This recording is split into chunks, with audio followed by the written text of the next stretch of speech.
Welcome back, folks. Today we have something different.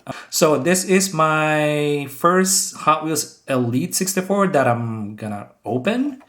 And this one's exciting because this is the first Ferrari in this line, if I'm not mistaken. Correct me if I'm wrong. I don't usually collect Hot Wheels. But yeah, let's crack this open and see what it looks like. Yeah, and I want to give props to Mattel. I just want to give them props for the whole buying experience. I've been hearing like a lot of bad things about the ordering process, where people are getting beat by the bots. Before they even check out. This is mostly happening on the RLC side of things, not so much on the Elite. For this one in particular, I think it took them hours to actually sell out this model. So, which is good because a lot of collectors like myself who casually collects Elite 64 was able to get theirs, at least one, or hopefully you got a couple. Anyways, this is what the packaging looks like. You got your Hot Wheels Elite 64 branding on top, and we have the car here in this insert. Let's check out the back. Elite 64 on the upper left. Get your specs, specs of the car on the left hand side, and of course the license. Where's the license? The Ferrari license up here, car number 20. So I guess this is the car number, right? They only produce 20 cars under the Elite 64 line. Correct me if I'm wrong, guys. So let's crack this open. I despise blister packaging if you are new to this channel. But anyways, there's a technique. You just have to push it down in the corner and then just pull it out. But anyways, here's the car. So talking about the rivets again, in hand, they're actually not too bad. Hot Wheels cannot really win here. If they end up not putting the rivets on the car, people will complain. Hot Wheels decides to put the rivets on and people still comment about it, like, hey, it's too pronounced. And if you think about it, without those rivets, I think it's this car is going to lose a lot of character, especially in this scale.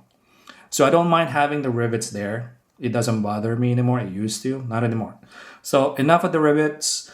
Let's talk about the wheels. So here's one of the things that jump out at me right away. The wheels, the 5-spoke looks fine, right? But the wheel lock, that little silver thing in the middle is too small. That one should be bigger on all wheels, especially you can see it like in the back, because the back wheels are bigger. So you can see the wheel lock there is small. There should be bigger.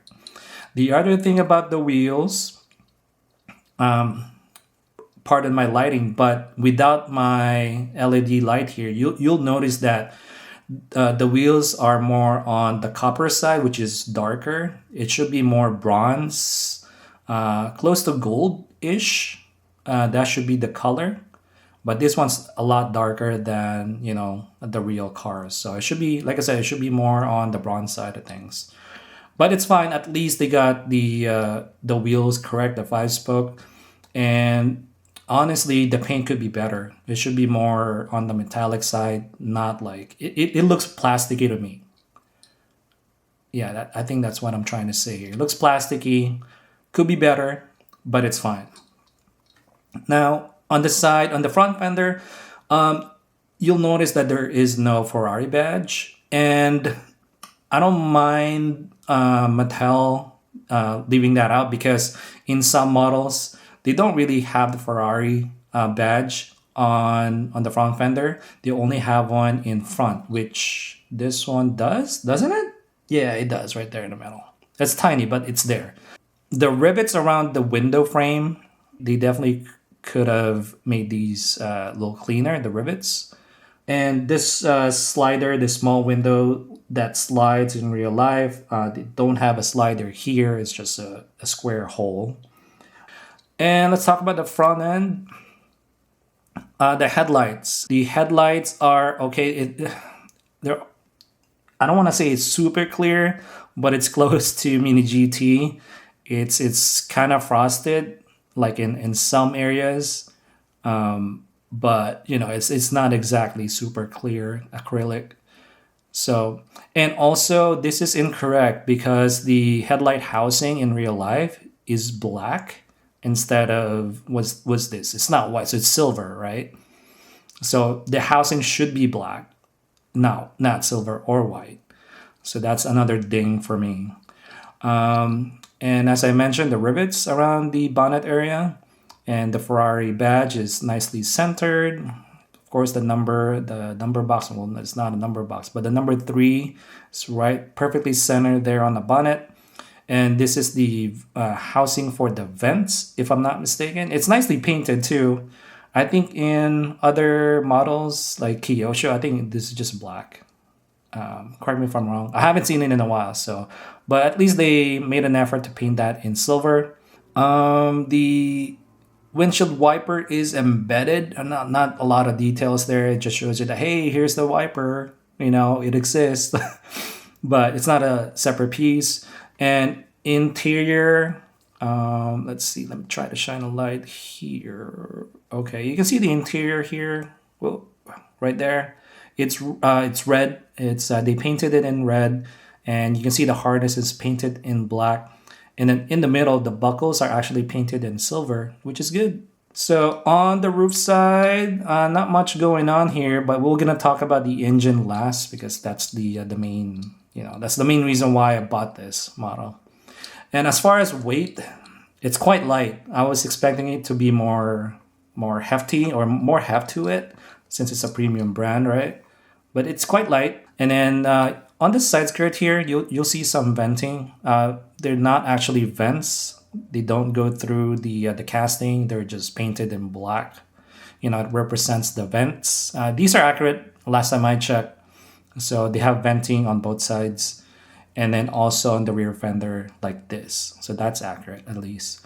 Got your number 3 here on the back as well. Let me talk about the taillight first. The taillights are acrylic, red, and there should be some amber there, but it doesn't represent that here. It's almost like it's super dark. You can't see. There should be that, like the top half of it should be amber, but this is just dark red, so you can't really see a lot of details. But I'm happy to report that at least this middle part is open, and you can actually see the wheel here, the spare tire. Because in Kyosho, this part right here is closed. So at least this one is open. So the tailpipes could be better. It's actually crooked, right? So dual pipes, and they're actually together. They're not even like separate pipes. They're just one pipe. And I don't think there's a hole. They just painted this. That sucks. So these are just 2 dots. There's no holes in this tailpipes. And also there should be more, they should be sticking out more. And why is it white? It should be silver, right? I don't know why it's like gray or white. It should be silver. And and then here's another big thing here. The Zeus fastener, that holds the engine cover in real life. They're here, but I think they just forgot to paint it.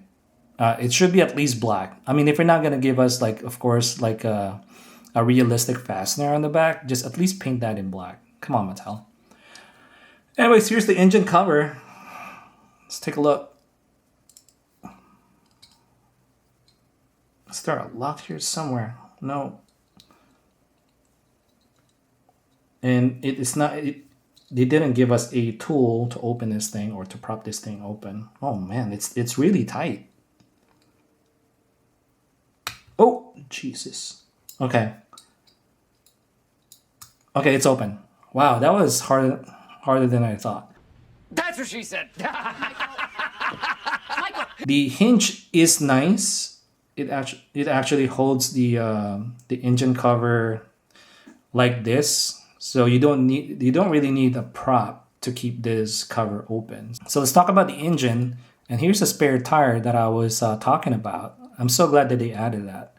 The engine itself I think it's fairly nice. It's nicely painted. It's gray, a nice color as well. And you can see the tailpipes here going from the back end of the car, or actually in the middle, goes out to the back, and they're connected. Unlike my TLBN Ferrari F40, they actually cut it out at the end. So at least these are, all the tailpipes are connected, and it goes out from the engine towards the back. So very, very cool. Very, very cool. So I'm happy with this. So I'm gonna try to close it and lock it. It clicks.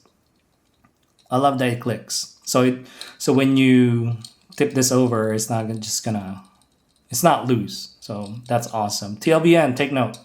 If you're not gonna use magnet, at least make it click like this one. But my concern with that is if you open this often, right? That could scratch the back end of the car, if that matters to you. Overall, I'm happy with this purchase. Right now, this is, if you're looking for like your end game piece for this card, the 330P4, I would say this is the end game piece right now. BBR, I don't really see them making this. BBR slash Mini GT, they have the Ferrari license, right? But I don't think they're gonna do an opening feature like this one. But I could be wrong. I've been wrong many times. But seeing what they've been producing so far, Mini GT and BBR in this scale, they don't have opening features. So who else has Ferrari license? Burago? I think they have 64 scale now, and they're not really a premium brand, so I don't think they're gonna produce this car in this and with this kind of feature and detail. So that's a no-go there. But yeah, so I hope you enjoyed that unboxing slash review. We have more cards to open in the future, so if you haven't, please like and subscribe. So yeah, thanks for watching, and I'll see you on the next one.